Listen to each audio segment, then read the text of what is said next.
Hi, chef സീക്രട്ടിലേക്ക് വീണ്ടും സ്വാഗതം. ഇന്ന് ഷെഫ് സീക്രട്ടിൽ കൊല്ലത്തെ ഒരു സ്പെഷ്യൽ വിഭവമാണ് തയ്യാറാക്കാൻ പോകുന്നത്, തേങ്ങാപ്പാൽ തലക്കറി. ഇത് തനി നാടൻ രീതിയിലാണ് തയ്യാറാക്കാൻ പോകുന്നത്.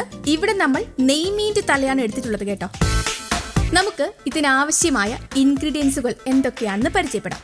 മല്ലിപ്പൊടി 2 സ്പൂൺ, തേങ്ങ വറുത്തരച്ചത് 4 സ്പൂൺ, കറിവേപ്പില ആവശ്യത്തിന്, പച്ചമുളക് ആവശ്യത്തിന്, കടുക് ആവശ്യത്തിന്, മുളക് പൊടി 3 സ്പൂൺ, ഫിഷ് മസാല 1 സ്പൂൺ, ഉപ്പ് പാകത്തിന്, ഇഞ്ചി വെളുത്തുള്ളി പേസ്റ്റ് 2 സ്പൂൺ, ചെറിയ ഉള്ളി പേസ്റ്റ് 2 സ്പൂൺ, പുളി പിഴിഞ്ഞത് 2 സ്പൂൺ, കുരുമുളക് പൊടി 2 സ്പൂൺ, ഉലുവാപ്പൊടി 1 സ്പൂൺ, തക്കാളി പേസ്റ്റ് 2 എണ്ണം, മഞ്ഞൾപ്പൊടി ആവശ്യത്തിന്, 1 മുറി തേങ്ങയുടെ പകുതി പാൽ വേണം, വടക്കൻ പുളി 2 എണ്ണം, വെളിച്ചെണ്ണ ആവശ്യത്തിന്. നമുക്കിനി ഇത് തയ്യാറാക്കുന്ന വിധത്തിലേക്ക് കിടക്കാം.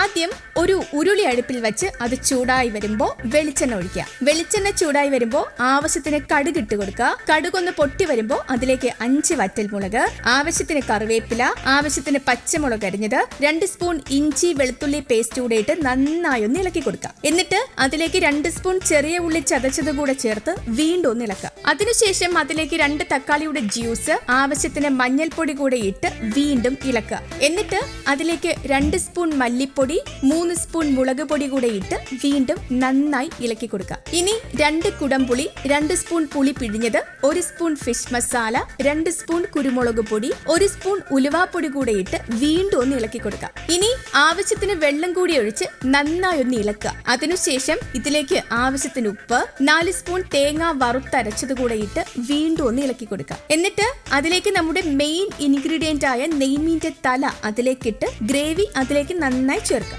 അതിനുശേഷം 1 മുറി തേങ്ങയുടെ പകുതി പാൽ അതിലേക്ക് ഒഴിച്ച് നന്നായി ഇളക്കി കൊടുക്കുക. എന്നിട്ട് ഒരു 5 മിനിറ്റ് നെയ്മീൻ തല വെന്തു വരാൻ വേണ്ടി വെക്കുക. അതിനുശേഷം ആവശ്യത്തിന് കറിവേപ്പിലയും ആവശ്യത്തിന് വെളിച്ചെണ്ണ കൂടെ ഒഴിക്കുക. ഇതോടെ നമ്മുടെ തേങ്ങാപ്പാൽ തലക്കറി റെഡി. ഇത് ഒരു നാടൻ രീതിയിലാണ് തയ്യാറാക്കിയിരിക്കുന്നത്. തലക്കറി ഇഷ്ടപ്പെടുന്നവർ ഈ വിഭവം രുചിച്ചു തന്നെ അറിയണം കേട്ടോ. ഇത് വളരെ ഈസിയായി തയ്യാറാക്കാവുന്ന വിഭവമാണ്. അതുകൊണ്ട് നിങ്ങൾ എന്തായാലും ഇത് ട്രൈ ചെയ്യണം. ഒപ്പം ഇതുപോലത്തെ രുചികരമായ വിഭവങ്ങൾക്കായി ഈ ചാനൽ സബ്സ്ക്രൈബ് ചെയ്യാനും ബെല്ലൈക്കൺ അമർത്താനും മറക്കില്ലല്ലോ.